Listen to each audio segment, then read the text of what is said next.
and welcome to our live lesson today. We're having a gorgeous Saturday and a super useful lesson.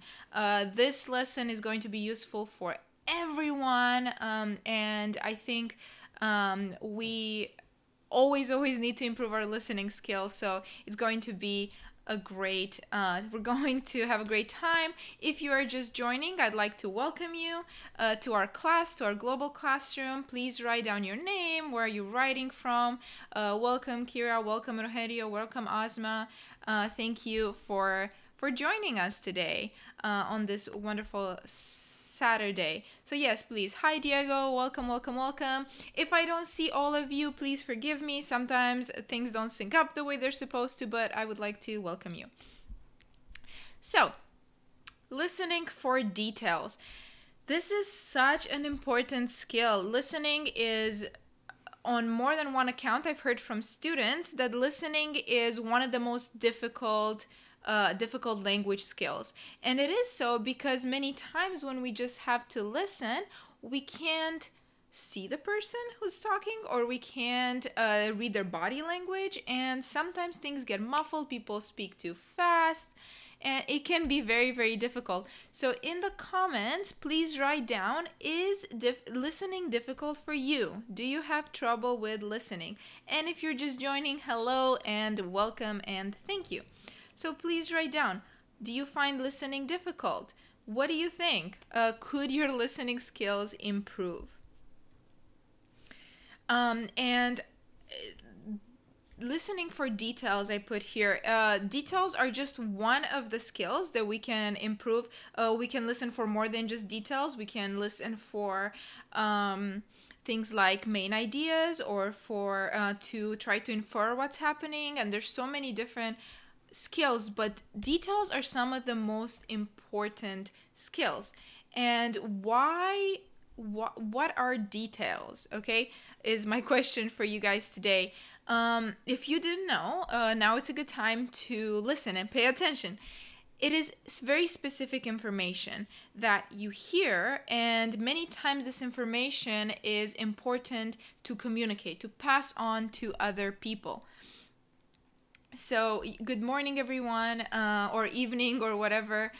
So listening can be, again, very important for those details, because it's important information. Now, why should we want to improve our listening for details? Why is this important? How can it be useful?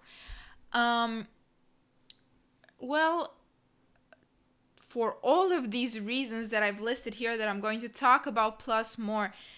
First of all, communication, right? If we can't understand, especially if you've noticed, if you've traveled into an English-speaking country and you've heard people speak very fast, sometimes you can say you're having trouble understanding, and that's where this is very useful. If we listen for details, we can understand what's happening, not just in other countries, but even on TV, or we can hear on the radio music lyrics, movies, all of those things. It's so important to be able to catch, to understand, to see what's going on. Now, even for people who are having to take some exams, oh my goodness, yeah, there's always a listening component in English.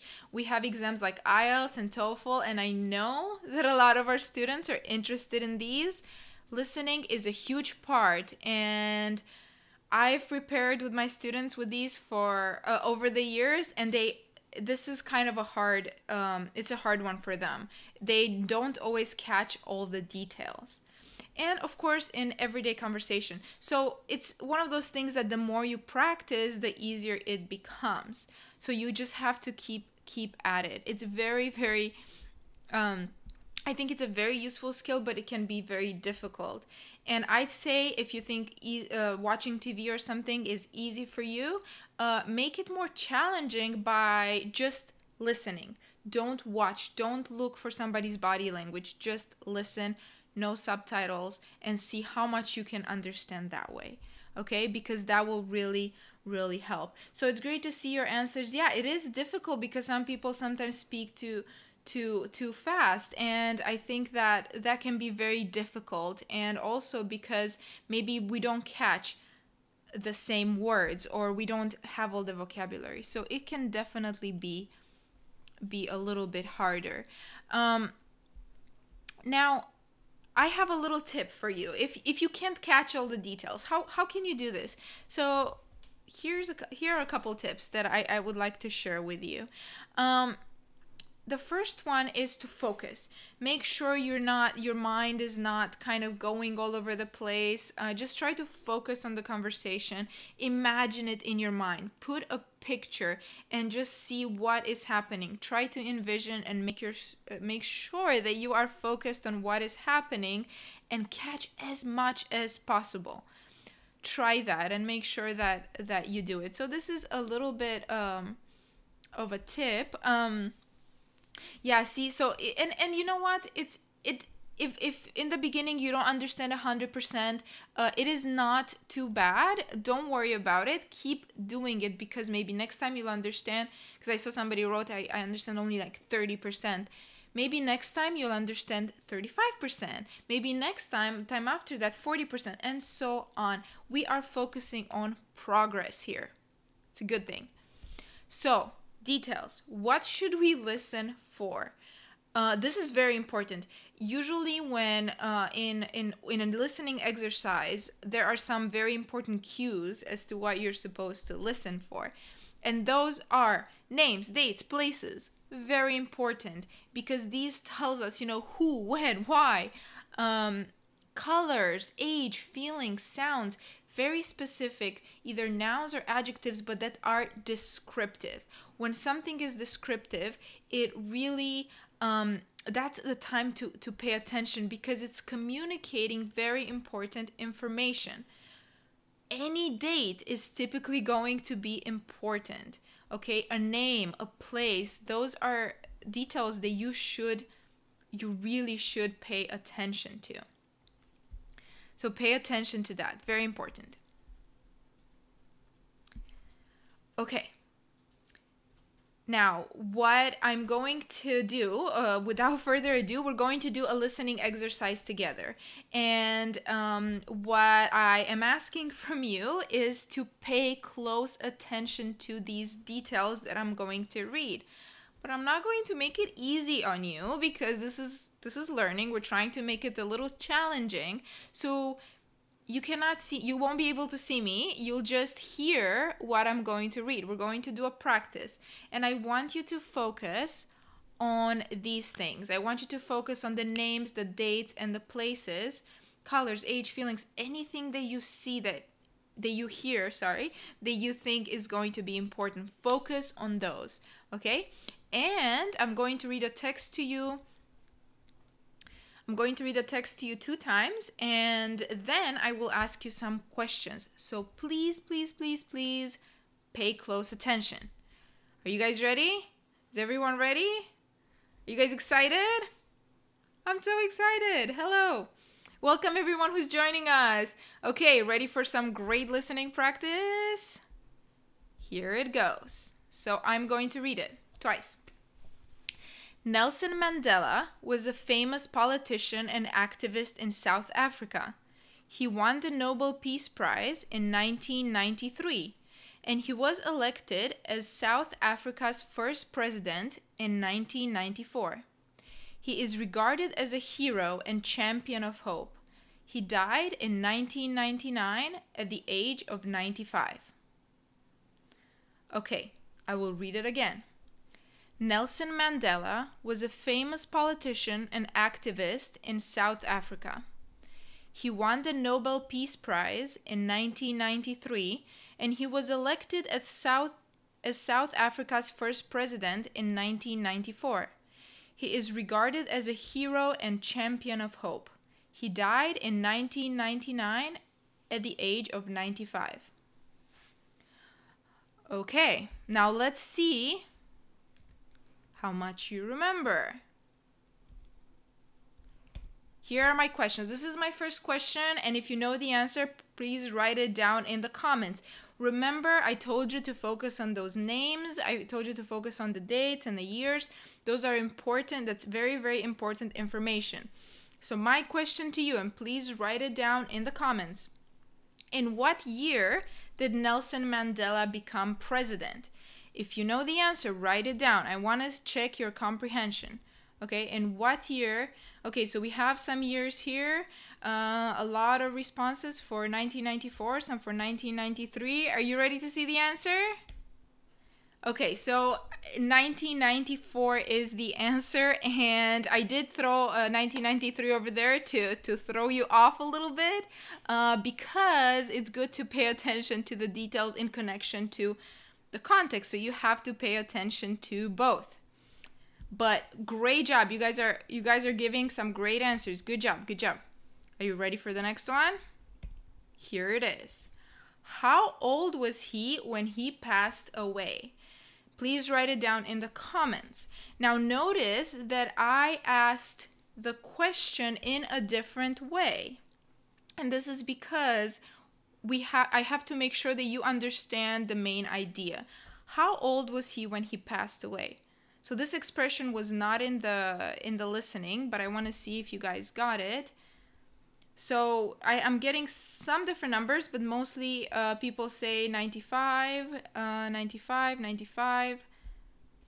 Let's see if you guys are right. That is correct. You guys are great. Rogerio Jr., Vivian, Aziz, great job. Huang, wonderful. Yes. So he passed away. So the reason I put passed away over there and I didn't say died is because you should expect these kinds of questions. Many times we don't use the same phrasing in the question that we use in the text, okay? So that's something that you need to get used to. But it's the same main idea. He passed away at the age of 95 in 1999. Okay? So please keep that in mind. You guys are doing amazing. Amazing, amazing. Okay, now that we've gotten all warmed up, I'm going to give you a more difficult one. Are you ready for something more difficult? And if you're just joining, what we are doing right now is we are doing a listening practice, and I am not showing you the text, okay? I am just reading it to you, and you have to answer. Okay, so the second one is one of my favorite subjects. I could talk about this all day, but I won't, I promise, just for the listening purpose. Here it goes. I will read it 2 times. Nutella is a famous chocolate hazelnut spread created by an Italian company called Ferrero. Nutella has 5 main ingredients. Sugar and palm oil make up over 50%. The spread is 13% hazelnut, followed by cocoa solids and skimmed milk. Approximately 50 hazelnuts can be found in each jar of Nutella. Although delicious, it's not very healthy. A 2 tablespoon serving contains 200 calories and 21 grams of sugar. Okay. I will read it again. Nutella is a famous chocolate hazelnut spread created by an Italian company called Ferrero. Nutella has 5 main ingredients. Sugar and palm oil make up over 50%. The spread is 13% hazelnut, followed by cocoa solids and skimmed milk. Approximately 50 hazelnuts can be found in each jar of Nutella. Although delicious, it's not very healthy. A 2 tablespoon serving contains 200 calories and 21 grams of sugar. Who's hungry? No? Just me? Okay. So I am going to show you my questions right now and then see if you guys can write the answers in the comments. Please, please do. So my first question is around how many hazelnuts are in each jar.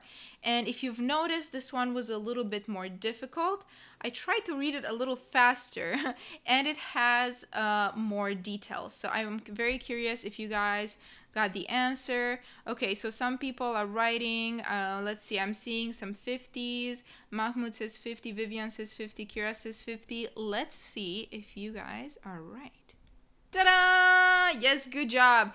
50 hazelnuts approximately. So again, here in the text I used approximately, but I asked you in the question around how many.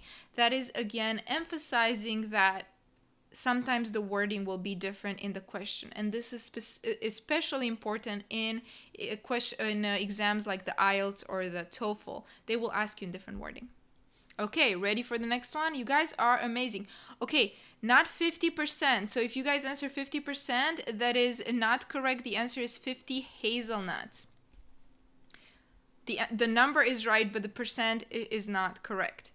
Okay, my second question is, what are the two main ingredients in Nutella? What are the two main ingredients in Nutella? Let's see what you guys are answering. The two main ingredients.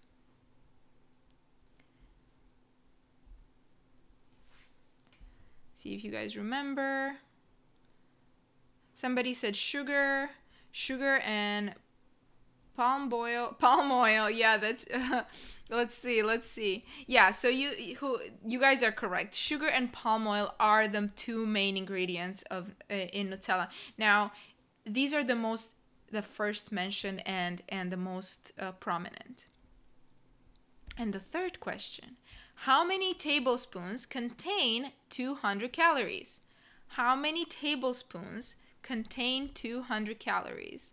Yeah, you guys are killing this. Wow, great job. Yeah, sugar and palm oil. Sugar, not chocolate, but good. Thank you for answering. Yes. Yeah, great. Yeah, Marco, yeah, exactly. So everyone, the question is, let's see, how many tablespoons contain 200 calories? Let's find what you guys are saying. I'm seeing some mixed answers. Some people say 21, 22. The correct answer is 2. So 2 tablespoons contain 200 calories and 21 grams of sugar. But the correct answer was 2. So great job to everyone answering. Well, that's, you guys are doing amazing. This was actually a little bit difficult because of all the numbers I threw at you. I actually want to do kind of a bonus one. Do you remember the percentage of hazelnut in Nutella? I'm very curious. Percentage of hazelnut in Nutella. Let's see who gets this right. It's not on my thing, but I'm just curious if you guys remember. Let's see. While you guys are writing that, I do want to tell you of a little tip that I have to improve your listening.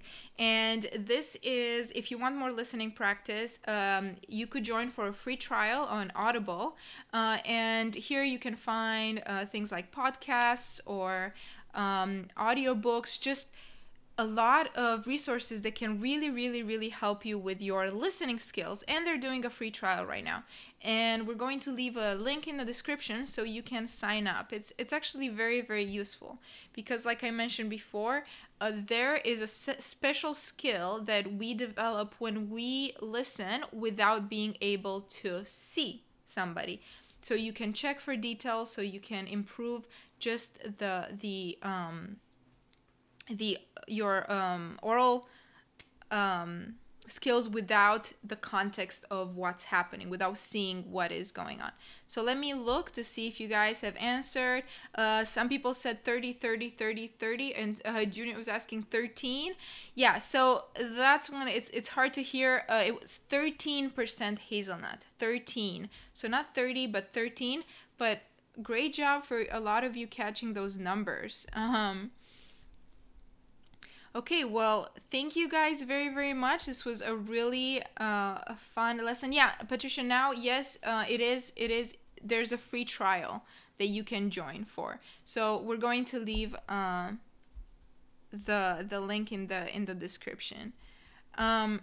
Well, thank you guys so much for watching. You can do a lot of these. Just make sure that every time that you practice to do it often. Try to do it, if you can't do it every day, maybe do it every other day, but make sure to make a habit out of it, because that's the only way that I think you can improve. Again, if you thought this lesson was useful, please share it and like it. Any questions that you have that maybe I missed today, we're going to answer later, so make sure to leave them in the comments. Thank you again, and I would like to thank all of you who are here. Thank you, Patricia. Thank you, Farad. Thank you, Junior. Thanks for answering and for practicing with us today. Thank you, Giselle, Mahmoud. Thank you, Luke. And again, if you have questions, please write them down and we will answer. Thanks, and have a great day.